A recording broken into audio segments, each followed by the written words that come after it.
బీసీల రిజర్వేషన్ కోసం ఇందిరా పార్కులో బీఆర్ఎస్ నేతలు ధర్నా చేపట్టారు. లైవ్ లో చూద్దాం. నమస్కారం. ఈ కార్యక్రమానికి వచ్చిన వాళ్ళు చాలా ముఖ్యమైన వాళ్ళు వచ్చిర్రు. మీ అందరికీ పేరు పేరున నా నమస్కారాలు. ఇప్పుడు ప్రభుత్వ వైఖరి చూస్తున్నట్టయితే చాలా ఈ బీసీ రిజర్వేషన్ విషయం లోపల కాంగ్రెస్ ప్రభుత్వం ముఖ్యమంత్రి రేవంత్ రెడ్డి గారి వైఖరి చూస్తుంటే అనుమానాస్పదంగా అడుగడుగునా కనిపిస్తుంది. 42% పెంచడం అనేది వీళ్ళు చేస్తారా అట్టున్నదా పరిస్థితి అని. ఎందుకంటే ఎన్నికలు కాగానే లోక్సభలో వచ్చిన గ్యాప్ లోపల జూన్ నెలాఖరికల్లా స్థానిక సంస్థల రిజర్వేషన్లు పెడతామని చెప్పి ఒక లీకేజ్ పేపర్ లీకేజ్ ఇచ్చారు. నేను ఎంక్వైరీ చేసిన ఏంటిది అంటే పాత పద్ధతినే ఈ ఎన్నికలు జరపాలి అంటే బీసీలకు 20% తోటి సుప్రీంకోర్టు తీర్పు ప్రకారం తగ్గించారు కదా, అదే ఆ పద్ధతి లోపల ఎన్నికలు జరుపుతామని. అప్పుడు మనం అందరం గట్టిగా స్టేట్మెంట్ ఇచ్చాము. 42%కు వెళ్సక పోతే ఎన్నికలు జరగనీయం బిడ్డ, ఏమి జాగిరిది. ఈ రాష్ట్రం బీసీ బహుజనుల ఆస్తి హక్కు. ఇది ఈ రాష్ట్రం లోపల 90% మంది ఎస్సీ ఎస్టీ బీసీ మైనార్టీలు ఉన్నారు. మీరు పట్టుమని 6-7% లేరు. మీ రాజ్యం నడిపించుకుంటారా? ముఖ్యమంత్రులు మీరే, మంత్రులు మీరే, కేంద్ర మంత్రులు మీరే, ఎమ్మెల్యేలు మీరే, ఆఖరికి మా సర్పంచులు, ఎంపీటీసీలు, జడ్పీటీసీలు అయితే కూడా మీరు ఓర్వలేరా అని చెప్పి వార్నింగ్ ఇస్తే మళ్ళా జర ఆపారు దాన్ని. మళ్ళా రోజుకు ఒక సాకులు నింపుతున్నారు. ఇప్పుడేం సాకులు నింపుతున్నారంటే ఓటర్ల ప్రతిపాదిక. ఓటర్లు వద్దు. మన ఢిల్లీలో రాహుల్ గాంధీ గారు క్లియర్ గా చెప్పాడు, వీళ్ళు 42 అన్నారు కానీ వాళ్ళు ఆల్ ఇండియా లెవెల్ ఏమన్నారు, జనాభా లెక్కలు తీసి ఆ జనాభా ప్రకారం బీసీలకు విద్య ఒక స్థానిక సంస్థలనే కాదు విద్యా ఉద్యోగాల రిజర్వేషన్లు కూడా 25% నుంచి 50 మీదనే ఎంత జనాభా ఉంటే అంత ఎవరెంత ఉంటే వాళ్ళకి ఇస్తామని చెప్పి రాహుల్ గాంధీ ప్రకటించారు. ఇప్పుడు మేము అడుగుతున్నాం, మీ మాటలు నమ్మి మొదటిసారి నమ్మిరు మా వాళ్ళందరూ.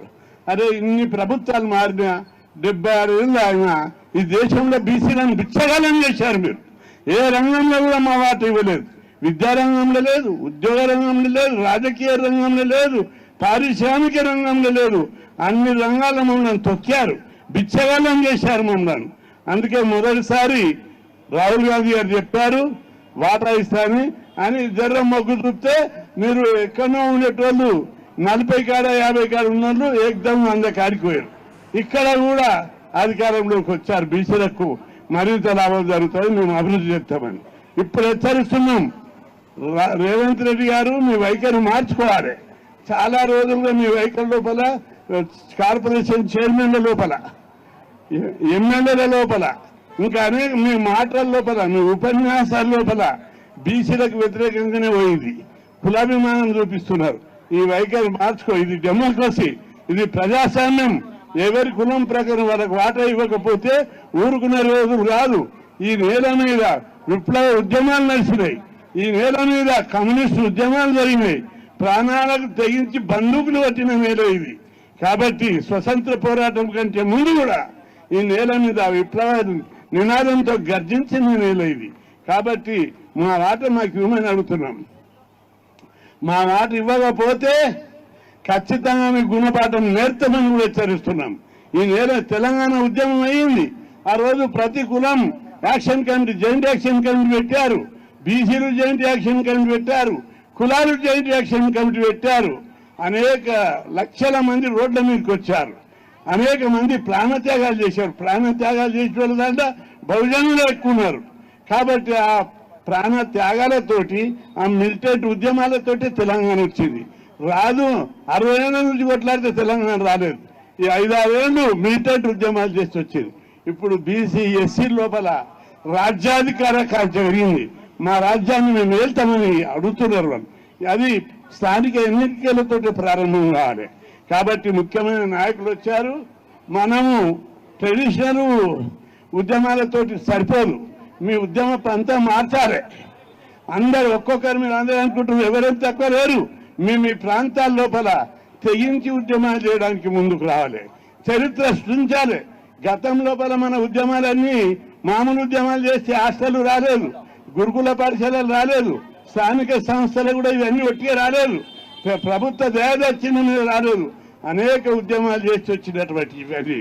కాబట్టి ఇప్పుడు కూడా స్థానిక సంస్థల రిజర్వేషన్లతో పాటు రాహుల్ గాంధీ ప్రకారం జనాభా లెక్కలు తీసి జనాభా ప్రకారం అనవచ్చు, లేదా మీ ఎన్నికల మేనిఫెస్టో పెట్టిన విధంగా కామారెడ్డి డిక్లరేషన్ ప్రకారం 42% పెట్టు. ఈ రెండింటికి ఎన్నికలు జరుపుతామని అప్పుడు మనం అందరం గట్టిగా స్టేట్మెంట్ ఇచ్చాము. 42%కు వెళ్సాక పోతే ఎన్నికలు జరగనీయం బిడ్డ, ఏమి జాగిరిది. ఈ రాష్ట్రం బీసీ బహుజనుల ఆస్తి హక్కు ఇది ఈ రాష్ట్రం లోపల 90% మంది ఎస్సీ ఎస్టీ బీసీ మైనార్టీలు ఉన్నారు. మీరు తట్టునని 6-7% లేరు. మీ రాజ్యం నడిపించుకుంటారా? ముఖ్యమంత్రులు మీరే, మంత్రులు మీరే, కేంద్ర మంత్రులు మీరే, ఎమ్మెల్యేలు మీరే, ఆఖరికి మా సర్పంచులు, ఎంపీటీసీలు, జడ్పీటీసీలు అయితే కూడా మీరు ఓర్వలేరా అని చెప్పి వార్నింగ్ ఇస్తే మళ్ళా జర ఆపారు దాన్ని. మళ్ళా రోజుకు ఒక సాకులు నింపుతున్నారు. ఇప్పుడేం సాకులు నింపుతున్నారంటే ఓటర్ల ప్రతిపాదిక. ఓటర్లు వద్దు, మన ఢిల్లీలో రాహుల్ గాంధీ గారు క్లియర్ గా చెప్పాడు, వీళ్ళు 42 అన్నారు కానీ వాళ్ళు ఆల్ ఇండియా లెవెల్ ఏమన్నారు, జనాభా లెక్కలు తీసి ఆ జనాభా ప్రకారం బీసీలకు విద్య ఒక స్థానిక సంస్థలనే కాదు విద్యా ఉద్యోగాల రిజర్వేషన్లు కూడా 25% నుంచి 50 మీదనే. ఎంత జనాభా ఉంటే అంత ఎవరెంత ఉంటే వాళ్ళకి ఇస్తామని చెప్పి రాహుల్ గాంధీ ప్రకటించారు. ఇప్పుడు మేము అడుగుతున్నాం, మీ మాటలు నమ్మి మొదటిసారి నమ్మిరు మా వాళ్ళందరూ. అరే ఇన్ని ప్రభుత్వాలు మారినా 76 ఏళ్ళు అయినా ఈ దేశంలో బీసీలను బిచ్చగాలం చేశారు మీరు. ఏ రంగంలో కూడా మా వాట ఇవ్వలేదు. విద్యారంగంలో లేదు, ఉద్యోగ రంగంలో లేదు, రాజకీయ రంగంలో లేదు, పారిశ్రామిక రంగంలో లేదు. అన్ని రంగాల్లో మమ్మల్ని తొక్కారు, బిచ్చగాలం చేశారు మమ్మల్ని. అందుకే మొదటిసారి రాహుల్ గాంధీ గారు చెప్పారు వాటా ఇస్తానని. అని జర్ర మొగ్గు చూస్తే మీరు ఎక్కడో ఉండేటోళ్ళు 40 కాడ 50 కాడ ఉన్నోళ్ళు ఏకదం 100 కాడికి పోయారు. ఇక్కడ కూడా అధికారంలోకి వచ్చారు. బీసీలకు మరింత లాభం జరుగుతుంది, మేము అభివృద్ధి చేస్తామని ఇప్పుడు హెచ్చరిస్తున్నాం. రేవంత్ రెడ్డి గారు మీ వైఖరి మార్చుకోవాలి. చాలా రోజులుగా మీ వైఖరి లోపల కార్పొరేషన్ చైర్మన్ల లోపల, ఎమ్మెల్యేల లోపల, ఇంకా అనేక మీ మాటల లోపల, మీ ఉపన్యాసాల లోపల బీసీలకు వ్యతిరేకంగానే పోయింది. కులాభిమానం చూపిస్తున్నారు. ఈ వైఖరి మార్చుకో. ఇది డెమోక్రసీ, ఇది ప్రజాస్వామ్యం. ఎవరి కులం ప్రకారం వాళ్ళకు వాటా ఇవ్వకపోతే ఊరుకునే రోజులు కాదు. ఈ నేల మీద విప్లవ ఉద్యమాలు నడిచినాయి, ఈ నేల మీద కమ్యూనిస్టు ఉద్యమాలు జరిగినాయి, ప్రాణాలకు తెగించి బందూకులు పట్టిన నేల ఇది. కాబట్టి స్వతంత్ర పోరాటం కంటే ముందు కూడా ఈ నేల మీద విప్లవ నినాదంతో గర్జించిన నేల ఇది. కాబట్టి మా వాట మాకు ఇవ్వమని అడుగుతున్నాం. మా మాట ఇవ్వకపోతే ఖచ్చితంగా మీ గుణపాఠం నేర్తామని కూడా హెచ్చరిస్తున్నాం. ఈ నేల తెలంగాణ ఉద్యమం అయ్యింది. ఆ రోజు ప్రతి కులం action committee, joint action committee పెట్టారు. బీసీలు జాయింట్ యాక్షన్ కమిటీ పెట్టారు, కులాలు జాయింట్ యాక్షన్ కమిటీ పెట్టారు. అనేక లక్షల మంది రోడ్ల మీదకి వచ్చారు. అనేక మంది ప్రాణత్యాగాలు చేశారు. ప్రాణత్యాగాలు చేసిన వాళ్ళ దాంట్లో బహుజనులు ఎక్కువ ఉన్నారు. కాబట్టి ఆ ప్రాణ త్యాగాలతోటి ఈ వీడియో మీకు నచ్చినట్టయితే లైక్ చేయండి, 10 మందికి షేర్ చేయండి. అలాగే కామెంట్ల రూపంలో మీ అభిప్రాయాలను మాతో పంచుకోండి. Nationalist hub group of channels ను సబ్స్క్రైబ్ చేసుకుని తెలుగునాట జాతీయవాద జర్నలిజాన్ని ప్రోత్సహించండి. ఈ వీడియో కింద ఉన్న బెల్ ఐకాన్ పై క్లిక్ చేయడం మర్చిపోవద్దు.